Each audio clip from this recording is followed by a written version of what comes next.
Hello. July in Los Angeles was a fever dream, a shimmering haze that distorted reality and amplified every sensation. The sun, a relentless tyrant, pinned itself mercilessly to the sky, its scorching rays bleaching the stucco walls of my craftsman house on Lavender Hill, transforming them into something spectral, ghostly white against the azure canvas of the sky. The air itself seemed to vibrate with the heat, thick and heavy, carrying the scent of dry grass and blooming jasmine from the overgrown garden. I'd bought it back in 1985, a lifetime ago it felt, flush with the unexpected royalties from a Coppola film, a fleeting moment of Hollywood magic in my otherwise ordinary life. Back then, I still clung to the naive belief in happy endings, in the enduring power of love and family, in the promise of a future bathed in golden sunlight. The house, with its peeling paint and overgrown bougainvillea, had seemed like a fresh start, a blank page on which to write a new chapter. Now, decades later, at the weathered age of 68, the house sagged under the oppressive weight of memories, each creaking floorboard, each sun-faded photograph, each forgotten trinket whispering tales of a life lived, of joys and sorrows intertwined. Ethan's crayon scribbles, childish drawings of fantastical creatures and stick figures that still stubbornly clung to the baseboards in the hallway, a poignant reminder of fleeting childhood innocence. His father's old record collection, vinyl stacked haphazardly in dusty cardboard boxes in the attic, each album a sonic time capsule, holding echoes of laughter and late-night conversations, of shared passions and quiet moments of companionship. And then there was the faint, lingering scent of bourbon that stubbornly clung to the heavy velvet curtains in the living room, a ghost of regret, a phantom aroma that haunted the air like a melancholic melody. Every corner of the house, every crack in the plaster walls, every sunbeam filtering through the dusty window panes, seemed to whisper stories of days gone by, of lives that had intertwined within these walls, of moments that were both achingly close and irrevocably distant, lost in the labyrinth of time. The silence of the house, once a comforting embrace, now felt heavy, pregnant with unspoken words and unresolved emotions. He arrived on a Tuesday afternoon, the heat shimmering off the asphalt driveway as he stepped out of the taxi, his duffel bag slung casually over a shoulder that had broadened and matured since I'd last seen him, years melting away like snowflakes in the relentless summer sun. College, that crucible of transformation, had undeniably chiseled the boy into a man, sharpening his jawline, casting a shadow of stubble across his throat, deepening the color of his eyes to the hue of storm clouds gathering on the horizon. There was a newfound angularity to his features, a confident set to his shoulders, a world-weariness that subtly aged him beyond his years. "Hey, Grandma," he said, his voice resonating with a deeper timbre, a rougher edge that sent an unexpected tremor through me. He enveloped me in a brief, stiff hug, a gesture that felt both familiar and strangely distant. His voice, lower and more resonant, vibrated through me, stirring dormant emotions, awakening forgotten longings. I, in turn, pretended with practiced ease not to notice the sudden, erratic skip of my pulse, the unexpected flutter in my chest, the way my breath hitched in my throat that night, as dusk settled over Lavender Hill, painting the sky in hues of lavender and bruised orange. We sat on the porch, the cicadas orchestrating their incessant summer symphony, and over-tinkling gin and tonics. Amidst the clinking of ice cubes and the fragrant juniper, he dropped the bombshell, the casual confession that hung in the humid air like unspoken accusations. He told me, with a nonchalant shrug and a dismissive wave of his hand, that he'd dropped out of college, abandoning his pursuit of higher education, casting aside the path laid out for him, the expectations we had all harbored. "Philosophy's bullshit," he muttered, his voice laced with a cynical weariness that belied his young age, swirling the ice in his glass, the clinking sound a brittle counterpoint to the growing tension in the air. "Just rich guys arguing over words," he concluded with a bitter twist of his lips, dismissing centuries of intellectual pursuit with a flippant phrase. I wanted to shake him, to grab him by the shoulders and scream, to unleash the torrent of unspoken emotions that threatened to erupt within me. Your father loved those words. I longed to shout, to defend the intellectual legacy of Daniel, to protect his memory from this careless dismissal, this youthful rebellion. But Daniel wasn't his father. Not by blood. The lie, a constant companion, a corrosive secret, curdled on my tongue, heavy and bitter, a physical weight in my mouth. The truth, unspoken, hung between us, a chasm of silence widening with every passing moment, every shared glance, every carefully chosen word. The weight of this unspoken truth pressed down on me, a suffocating blanket of guilt and fear, threatening to unravel the fragile threads that held our relationship together. We fell into a strained, uneasy rhythm, a predictable cycle of superficial normalcy masking the simmering tensions beneath the surface. Mornings unfolded with the ritual of the LA Times crossword, our heads bent over the black and white squares, pencils scratching against newsprint, the silence punctuated only by the rustling of pages and the occasional frustrated sigh. Afternoons were spent with him, ostensibly job hunting, a charade of clicking through online job boards and composing half-hearted cover letters, while I retreated to the dusty solitude of the attic, ostensibly sorting through forgotten attic boxes, sifting through the detritus of a life half-lived, a past I could neither fully embrace nor entirely escape. The adoption papers, the fragile documents that held the key to our carefully constructed deception, lay hidden beneath a haphazard stack of vintage Variety magazines, relics from my faded Hollywood days, glossy reminders of a past life, a career that had once shimmered with promise but had ultimately dissolved into disappointment. I should have burned them, incinerated the incriminating evidence, reduced them to ashes and scattered them to the wind, erasing them from existence, severing the ties to the truth. Instead, with a morbid fascination, a perverse desire to cling to the secret, I tucked them deeper into the box, burying them further beneath layers of forgotten memorabilia, like burying a body in the dead of night, hoping to conceal it from prying eyes, praying it would never resurface to haunt me. Ethan eventually found work, a precarious position at a quirky vinyl shop tucked away in the trendy enclave of Silver Lake, a haven for hipsters and music aficionados, a world away from the sun-drenched tranquility of Lavender Hill. Nights, he'd drift back home, his clothes imbued with the pungent aroma of patchouli oil and the faint, acrid scent of cigarette smoke, a potent olfactory cocktail that spoke volumes about his nocturnal escapades, his immersion in a world I no longer understood. He'd carry with him an air of world weariness and ennui, a palpable sense of regret that clung to him like a shadow, his laughter too loud, too forced, a brittle facade masking a deeper unease, his hands restless, fidgeting with nervous energy, betraying an inner turmoil he refused to acknowledge.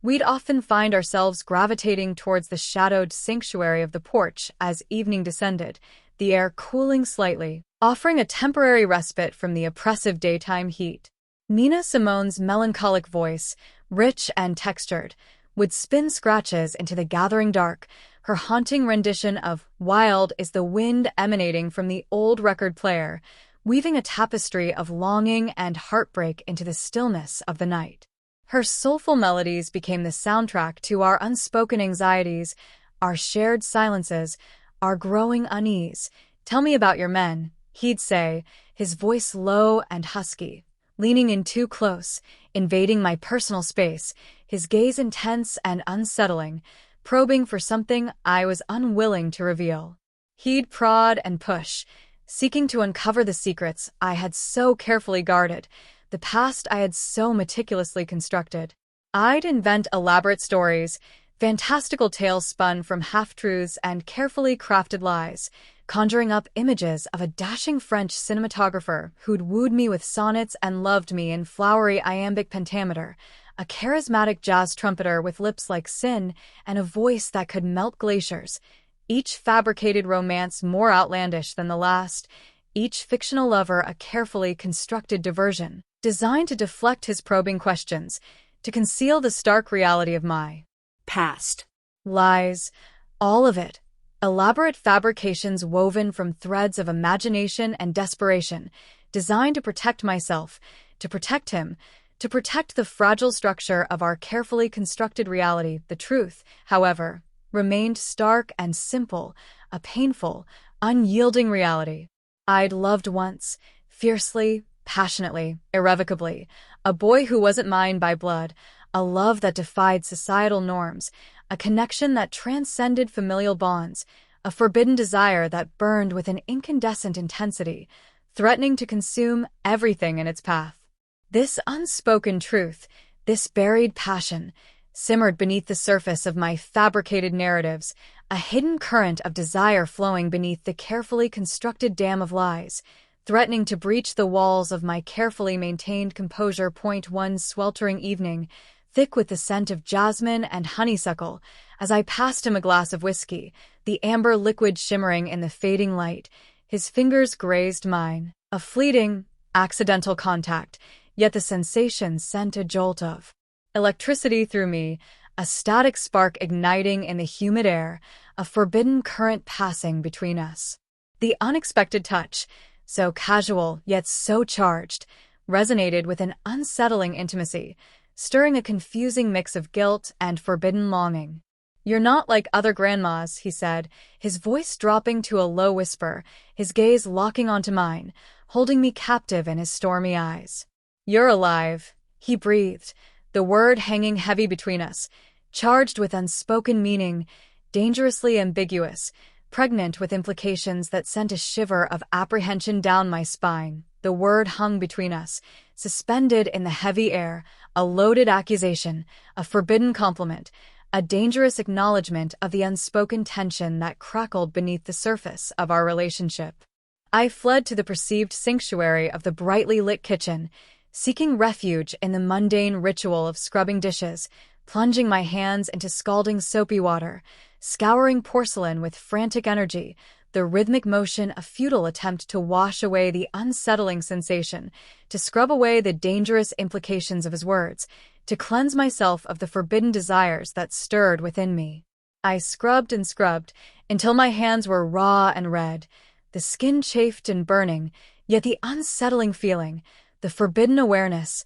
lingered, clinging to me like the scent of jasmine on the humid night air later, long after the house had settled into an uneasy silence, punctuated only by the creaking of floorboards and the whisper of the wind through the palm trees. I heard him stirring in the attic, the muffled sounds drifting down through the floorboards, a rhythmic creak of aged wood, the rustle of paper, the faint thud of shifting boxes. My heart pounded in my chest, a frantic drumbeat of apprehension, as I crept stealthily up the narrow attic stairs, drawn by an irresistible, yet terrifying, curiosity. I found him amidst the dusty shadows and forgotten relics of the past, illuminated by the pale moonlight filtering through the grimy attic window, his silhouette stark against the gloom. He stood frozen, motionless, his gaze fixed downwards, his hands trembling slightly as he held Daniel's adoption certificate, the faded document clutched between his fingers like a fragile butterfly. My breath hitched in my throat, my blood turned to ice in my veins, my heart stopped beating altogether, suspended in a terrifying moment of suspended animation. "Who's this?" he asked, his voice barely above a whisper, laced with a mixture of confusion, bewilderment, and a dawning comprehension that sent a wave of nausea through me. "Okay, here is the expanded passage, approximately double the length, focusing on amplifying the tension, sensory details, and emotional complexity. The city, already simmering under the relentless summer sun, became a veritable oven, a sweltering inferno where the air hung thick and heavy, suffocating and oppressive, each breath a thick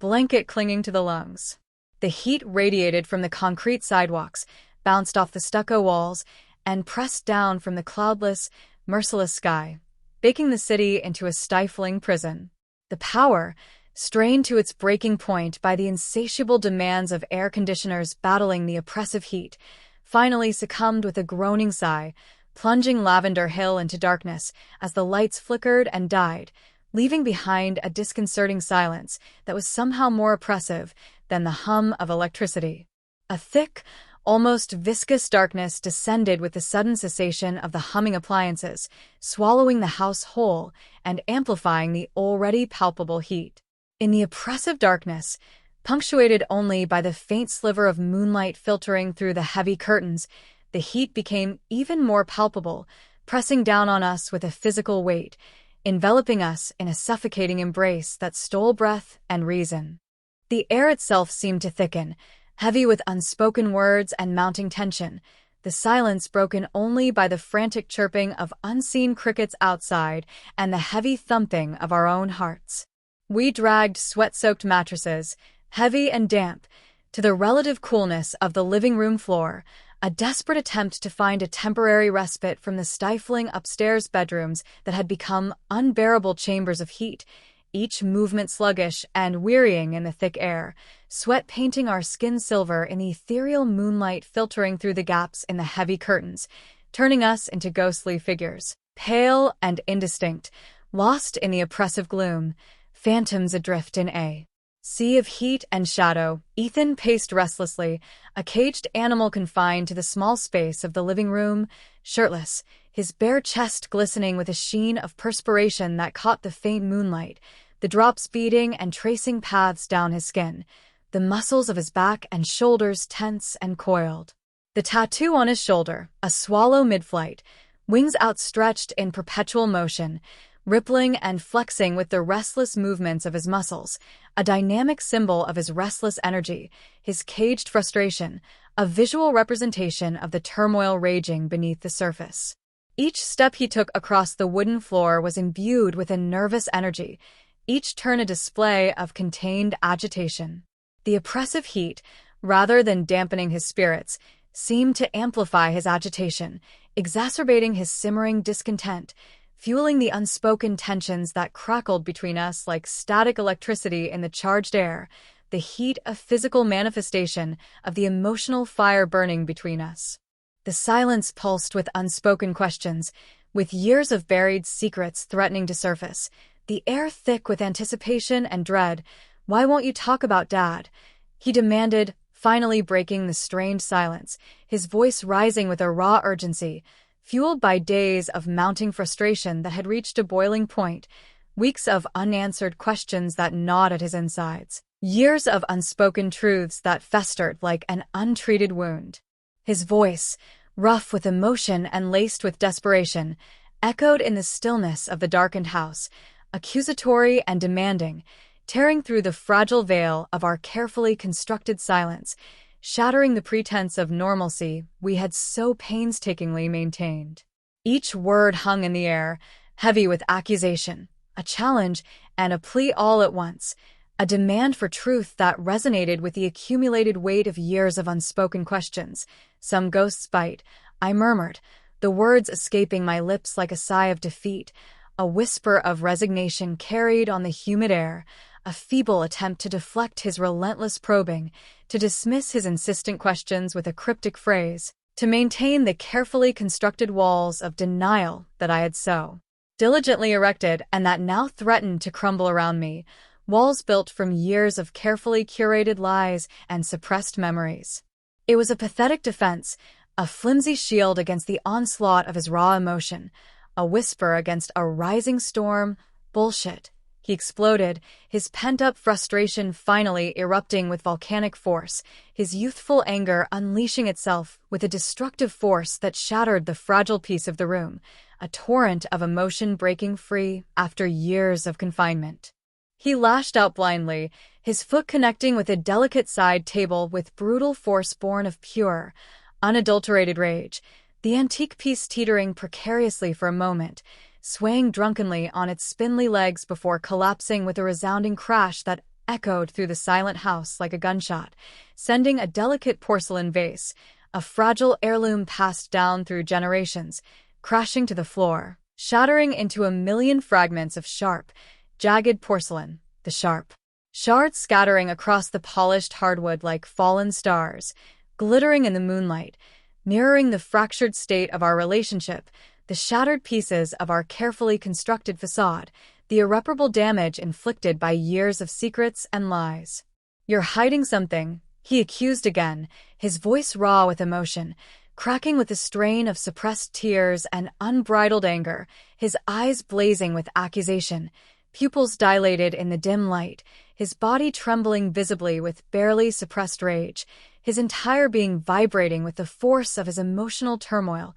The slap echoed through the sudden, stunned silence that descended after his violent outburst, a sharp, shocking sound that reverberated through the darkened room. A sound of transgression and finality, snapping the fragile thread of our strained composure, severing the last tenuous link to normalcy. His head snapped sideways from the force of the impact, his cheek reddening instantly under my palm, the skin flushing crimson against the pale moonlight. My palm burned with a fierce, unexpected heat, a physical manifestation of the emotional conflagration that had just erupted between us, the imprint of my hand a brand of shame and regret already searing itself into my memory. Then, before I could process the shock of my own action, before I could even register the horror of what I had just done, before the echo of the slap had even faded from the suffocating air, his mouth was on mine, a wildfire, sudden and unexpected, erupting without warning, all teeth and desperation, a shocking invasion, and a bewildering surrender all at once, a forbidden kiss born of anger and despair, of unspoken longing and suppressed desires, a reckless act born of the heat, the darkness, and the overwhelming weight of unspoken emotions. His lips were hot and urgent, his breath ragged against my mouth, the taste of him both familiar and utterly foreign, a dizzying cocktail of rage and desperation. I should have stopped him, pulled away with revulsion, recoiled in horror at the violation, asserted the boundaries of our familial relationship, drawn a firm and unbreachable line, extinguished the flames of this forbidden conflagration before it consumed us both entirely, before we were both irrevocably burned by the inferno of our shared transgression. But God help me, in that moment of madness, in that crucible of heat and frustration and unspoken longing that had reached a fever pitch, I didn't. My resolve crumbled, like ancient parchment turning to dust, my defenses shattered like the porcelain vase, my carefully constructed walls of denial, painstakingly erected and maintained over years of deceit, collapsing inwards with a deafening roar, collapsing under the weight of years of suppressed desires, of unspoken yearnings, of a forbidden attraction that had simmered beneath the surface, unspoken and unacknowledged. For far too long, a slow-burning ember now ignited into a raging inferno. In that fleeting, reckless moment, where reason and morality seemed to dissolve in the oppressive heat and the intoxicating rush of forbidden desire, I yielded to the forbidden impulse. I succumbed to the intoxicating pull of the abyss. I surrendered completely to the wildfire that threatened to consume us both, abandoning myself to the flames, willingly sacrificing everything to the forbidden heat of the moment. Later, in the aftermath of the storm that had raged through the living room, in the quiet aftermath of our shared transgression that hung heavy in the air like the scent of smoke, he slept like the dead, exhausted and emotionally drained, his breathing deep and even, a deceptive semblance of peace masking the inner turmoil that I knew must be raging beneath the surface, his body heavy and limp beside me, his youthful exhaustion a stark and heartbreaking contrast to the chaos and turmoil that raged within me, the guilt and shame churning in my stomach like poison. I lay awake in the oppressive pre-dawn darkness, staring up at the unseen ceiling, the silence amplifying the frantic beat of my own heart, tracing the familiar scar on his shoulder with trembling fingers, a pale line against his bronze skin, a roadmap of shared history etched onto his flesh, the one from the bike crash when he was 12, a childhood accident, a moment of shared trauma that had forged an unbreakable bond between us, a memory of fear and relief, of shared vulnerability and enduring love, a memory that now felt tainted, irrevocably corrupted and poisoned by the horrific events of the night, the innocent past now overshadowed by the darkness of the present. I'd held him through that long night years ago, cradling his broken body in my arms, whispering reassurances against his fevered brow, promising him that everything would be all right, A promise I had desperately wanted to believe then, a promise I now knew, with chilling certainty, I could never fully keep. A hollow echo of a time when innocence still reigned and promises held meaning. And now, as I trace the familiar scar, the weight of my broken promises, the enormity of my transgression, the crushing weight of guilt and shame and self-loathing, pressed down on me, suffocating me, crushing me beneath their unbearable weight, the silence of the room amplifying the deafening roar of my own conscience. Tears welled in my eyes, hot and stinging, silent tears of shame and regret that burned their way down my cheeks, tears of guilt and despair that threatened to drown me in their bitter tide, a silent flood of remorse washing over me in the oppressive darkness of the pre-dawn hours. Bye.